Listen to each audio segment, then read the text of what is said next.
Did you ever sparks? No, I didn't. You know what? It's kind of funny though. I never had a problem with him. That's why I said Do you know? spark. Yeah, of course. But he was a very, like, I'm not even going to try to elevate myself. I think in those days as well that he would have definitely have won. So, you know, people like to try to elevate themselves so many times. I'm not about trying to elevate myself and put other people down. In those times as well, he was boxing for ages. I was in Feltham. I went boxing. I was Feltham. just, yeah. Him and Quincy. I was, yeah, and Quincy as well. Quincy's another exceptional. Like, they had that boxing background. Remember, I started later on when I came out of Feltham. Okay. They were boxing already. And Leroy Brown. Yeah, I would say Leroy Brown though. From West. Yeah. Leroy Brown's exceptional. Do you get what I'm saying? I like Leroy Brown. Yeah. We used to have a little, arrangement as well. Because like... Jadol, I mean, can't left my people. Them. Yes, I know of him. So, yes. Yeah, so, okay. How did you end up back in jail then? So, From boxing? So what actually happened was I understood that obviously, how can I say this? Do you know when, look, I believe in law and order because without law, there's no order. And without order, there's total anarchy. But we believe in justice first and foremost. So when you feel that justice is not being served and those that have a duty of care are not doing this, then you sometimes take the law into your own hands and you become a vigilante. And that's how I felt. Innit? 100%. So then what actually happened was to be fair, I just gave up. I just thought, you know what? We call it now the Jean Valjean syndrome. Okay. So what the Jean Valjean syndrome is, if you read the play or the book, is Les Miserables. So this is it's a play. A man that was incarcerated, you know, he got 7 years for stealing a loaf of bread. He ends up doing 19 years. He's bitter, but he wants to change. He comes out, he's positive, he wants to change, but society won't allow him to change. So he's saying that, okay, if you're gonna say that I'm the monster, I'm gonna be the very monster that you fear. So it was kind of like the same there, and we call it the Jean Valjean syndrome. So I was just like, I've just had enough. But I know now that the dynamics have changed. Remember, having that kind of period of time as well. So now, people are not interested in you know, like before, like a fist. They're laughing at you. What, a knife fight? Are you real? Who's going to shoot you? Exactly. So I said, okay. Then, unfortunately... You thought you was going to level up as well? 100%. And this is it. And so, on regards to... Did you listen to music then? Kind of, but not really, because I'll tell you the reasons why. My father, as what I said to you, was a 12 tribe, but he was also on the sounds. He had his sounds, Young Lions. Okay. Young Lion sounds. Yeah. So remember, all my life I've been around that. And not only that as well, my uncles were in the famous group Eruptions. So you might have heard the tune, I Can't Stand the Rain. This is my family. So I kind of grew around like all kind of music. Unfortunately, I wasn't talented in the voice, in the singing. So it's just... Music just never had anything to do with why you're bad, basically. Because they like to... Associate it with music. Yeah, they like to associate music with... I couldn't. The kids turning bad and all this stuff. So, yeah, so it wasn't music. And it wasn't peer pressure. No. I can't. It was you. It was me. That's like definitely me still. People don't get it, but yeah, I get it. I made those decisions. Yeah, I get it. So when you was doing your boxing, did you have like a coach or anybody trying to coach you in the right way? They did. A lot of people did. Really? We're trying to move off the boxing now, Cream. No, it was more of the that syndrome thing what you was talking about. Jean Valjean, what I was going to come to actually. We're moving on. Sometimes it's just sometimes this like self-esteem as well, motivation. No, because I feel like that's what a lot of the guys have when they come out, because they, you know, like if you've got a record, it's hard to find a job. Like there's so much doors that get closed on you, then you just turn, you understand what I'm saying? You get fed up and then you're like, well, do you know what? I'm just going to be bad. We're at the firearm stage. He's upped, he's leveled up. We've gone past that. We've gone past that. You get me? We're past that. Shut up, man. You get me? Binds and that. You know what I'm saying? We've gone past the fighting and that. Boom. So what happened? Yeah, so as you know already, we was moving in different degrees of dysfunctional behaviour.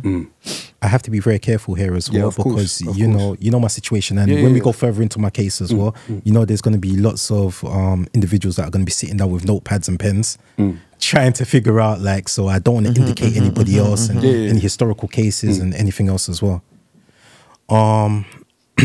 So anyway, I received a phone call, and they were alleged, I don't want to indicate nobody, that individuals were dealing with illegal activity. So I went at about 11 o'clock to a Kai Hire place where that this illegal activity was supposed to be happening. We demanded that they hand over what they were supposed to be dealing with. I think because we were still young, considering to their age, I think they kind of took us lightly. And so, unfortunately as well, I'm not trying to justify anything, and it was horrific. I said to the person, if I should, I'm going to tell you one more time, and if I pull it out, I'm going to use it. And so I produced it, and I shot both of them.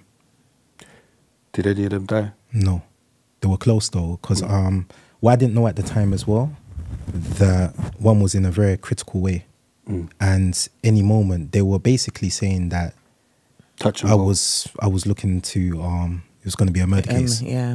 But the person pulled through. But at that time, I was at a bad place in my life as well. And even my arrogance is to say that, well, if I really want them dead, I would have shot them in, you know, like all these kind of silly things. But you have to also understand where I was actually coming from as well. I was a man that was battered and bruised from the system as well. Not just trying to blame the system. But let's take it back. So you're talking about secure units as well.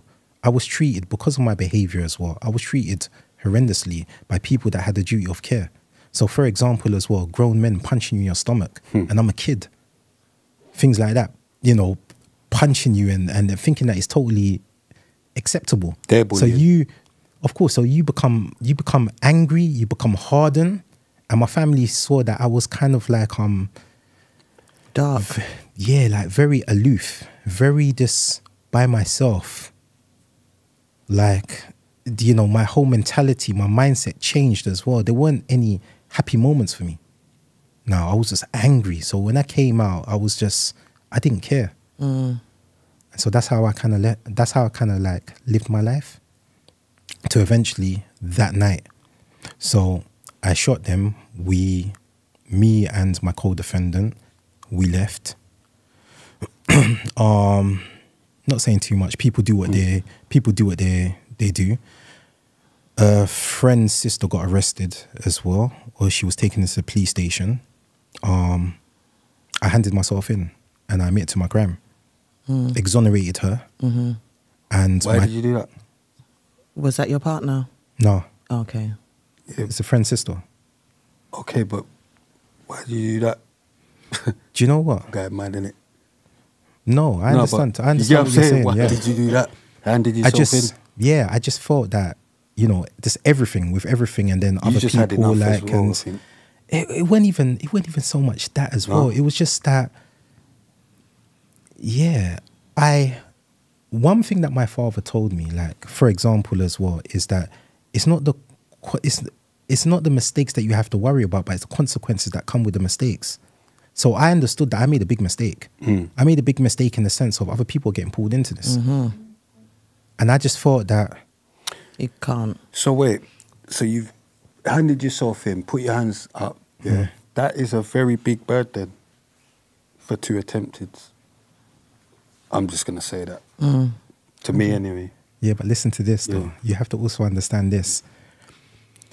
Previous, I know. Now, what they basically said was that I actually done a lot of string of shoot. They believed that I done a string of shootings and I got away with it. So that was their way of actually, they get back. Because what they actually done as well, they implemented the old system. So what they said was, they gave me a discretionary life. So I had a 7-year tariff. Wow. I was given a 7-year tariff. And remember, in those days as well, we're talking about 2000. So that's like an early IPP. So yeah, so in 2000 as well, a gun-related murder was only 20 years. Remember, I've done 22 years. I was given a tariff of 7 years, and they say discretionary. So what they were initially, they had a system of 2 strikes and you're out. So this is what. But the thing that was so difficult for me to get my head around as well, and why it was so, because what they're saying is, I think it came around in 97. Remember this, I got convicted for the crime of the young person in 95. And I was still a minor.